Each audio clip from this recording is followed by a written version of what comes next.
Bonsoir à tous, je vous remercie pour m'avoir invité encore afin d'avancer dans cette série de conférences sur les 7 péchés capitaux. Dernièrement, nous avons parlé de la colère comme étant l'attitude que chacun de nous peut avoir face à un obstacle, face à l'insatisfaction, face à des contrariétés. La colère peut être une rage, la colère rouge, comme cela peut être aussi la colère blanche. Et cette colère peut être aussi adressée à l'égard de Dieu. Dieu n'est pas épargné. Il suffit de voir combien de personnes qui se sont révoltées contre Dieu, contre l'Église, contre les assemblées de prière. Parce qu'ils ont prié, ils n'ont rien reçu. Je pense encore à ce monsieur qui a perdu sa femme. Une femme souffrante, malade, atteinte de cancer. Le monsieur l'a emmené partout, non seulement pour des soins médicaux dans des hôpitaux spécialisés, mais aussi dans des lieux de prière où on l'a rassuré que sa femme va retrouver la santé. Cela a été interprété de plusieurs façons. Le monsieur a fait confiance à la prière, aux serviteurs de Dieu. Il a dépensé beaucoup d'argent par amour pour sa femme,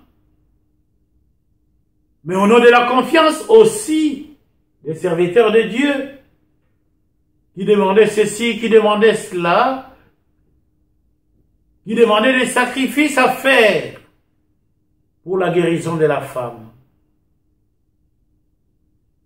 Au terme, voilà que la femme va mourir.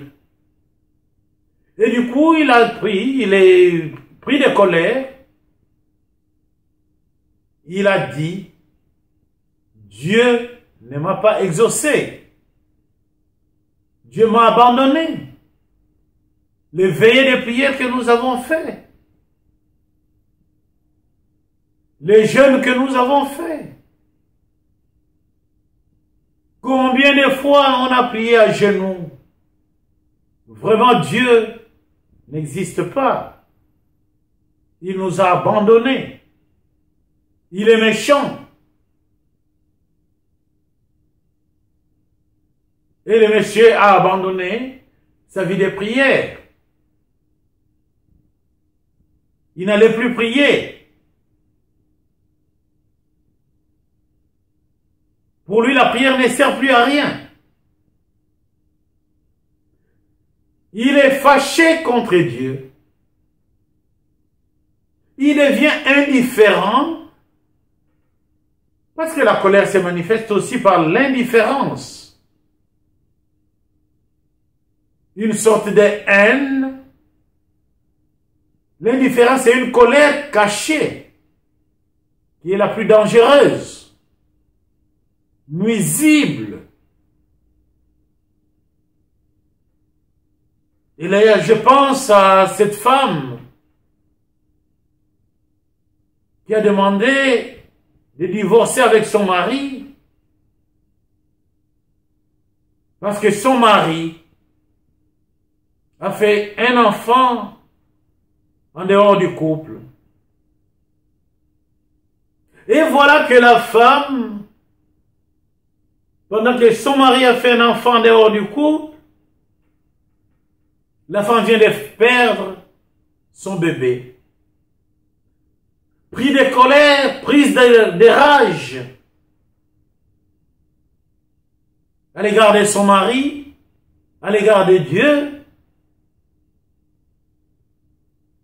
elle vit dans l'indifférence à l'égard de son mari. Elle nourrit l'indifférence à l'égard de son mari. La colère se manifeste dans l'indifférence, dans cette attitude que l'on peut avoir à l'égard de Dieu comme à l'égard de l'autre. Une colère blanche qui n'est pas une rage qui saute directement sur l'autre. Et face à la colère, il faut savoir prendre du recul. Prendre du recul à chaque chose. Se mettre à la place de l'autre. Et se poser de véritables questions sur le sens et le pourquoi de la colère. Vous savez que la colère arrive parfois comme un voleur, à un moment inattendu.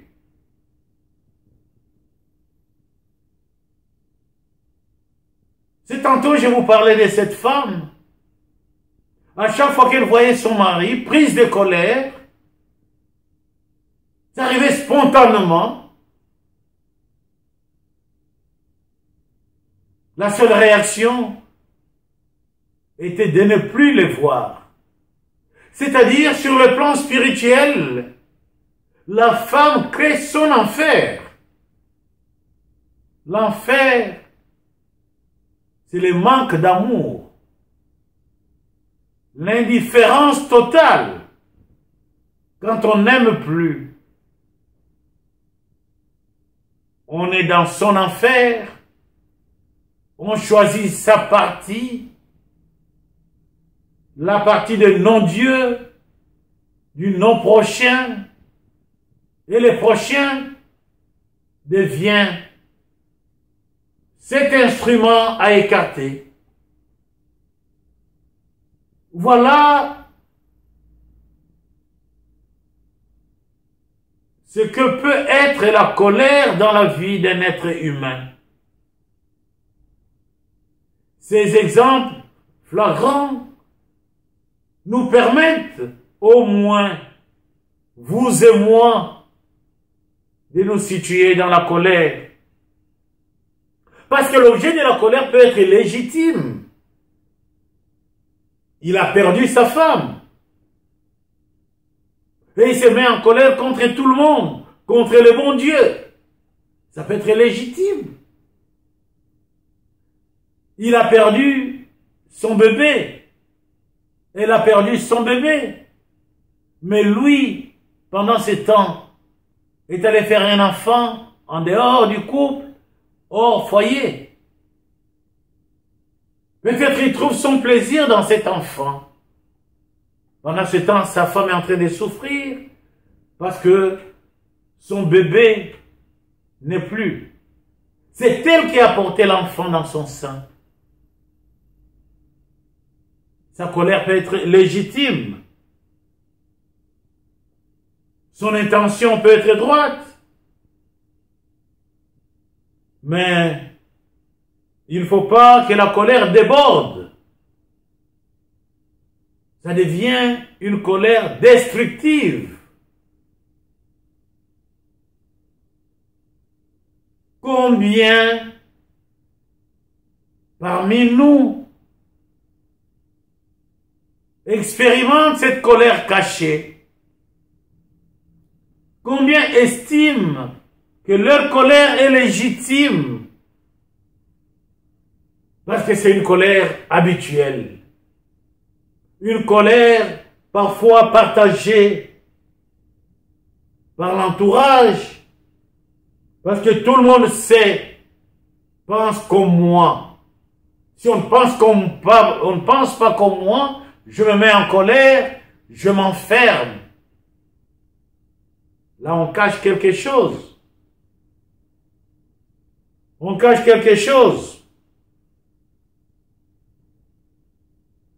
Voilà, chers amis, comment la colère peut être destructive. Soit-elle légitime ou pas. La question véritable est celle de savoir pourquoi se mettre en colère si c'est une colère qui ne construit pas. Pourquoi se mettre en colère si cette colère, c'est pour nous détruire nous-mêmes? Combien sont détruits eux-mêmes par la colère?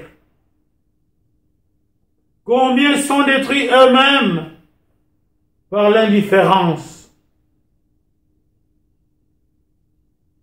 Oui, on peut avoir aussi une colère aveugle. C'est cette colère qui crée la violence.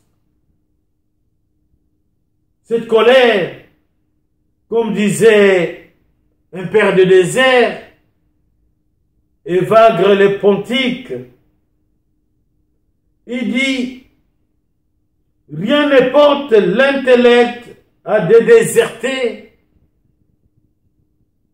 comme la partie irascible quand elle est troublée. Cette colère aveugle, c'est là où on voit naître la suspicion, la haine, la rancune. Parce qu'on est dans l'aveuglement. L'intelligence ne joue plus. On ne discerne plus. On est sorti de la rationalité. On cherche à détruire et on se détruit soi-même. Parce que c'est une colère aveugle. C'est une colère sourde, des bouderies. Combien passent leur temps à bouder et non à exprimer ce qui les fait bouillonner, ce qui les fait rougir. Et comment peut-on prier sachant qu'on est intérieurement dans cet état? Est-ce que la prière en ce moment, c'est pas une information qu'on adresse à un Dieu qui n'existe pas? Parce que la prière en soi, chers amis, la prière doit être nourrie de l'amour pour s'adresser à Dieu qui s'appelle amour. Si on se met à prier, on sait qu'on n'est pas dans la bonne attitude d'aimer, dans la gratuité de l'amour. Faut-il se poser la question à qui on s'adresse? Peut-on prier quand on est en train de bouder? Peut-on prier quand on a une colère cachée? Voilà autant de questions que nous pouvons nous poser pour nous saisir que la colère, tant qu'elle n'est pas passionnée, c'est un péché. Un péché qui détruit l'homme, un péché qui détruit la société, un péché qui coupe la relation avec Dieu, un péché qui étouffe l'homme dans l'indifférence. Oui, chers amis, voilà ce que je tenais à partager avec vous à propos de la colère, pour que chacun prenne conscience de la rupture de la relation avec Dieu, avec le prochain, avec soi-même, parce qu'on est dans la bouderie, on s'enferme soi-même, On a une colère cachée. On est dans l'indifférence. On est dans la destruction.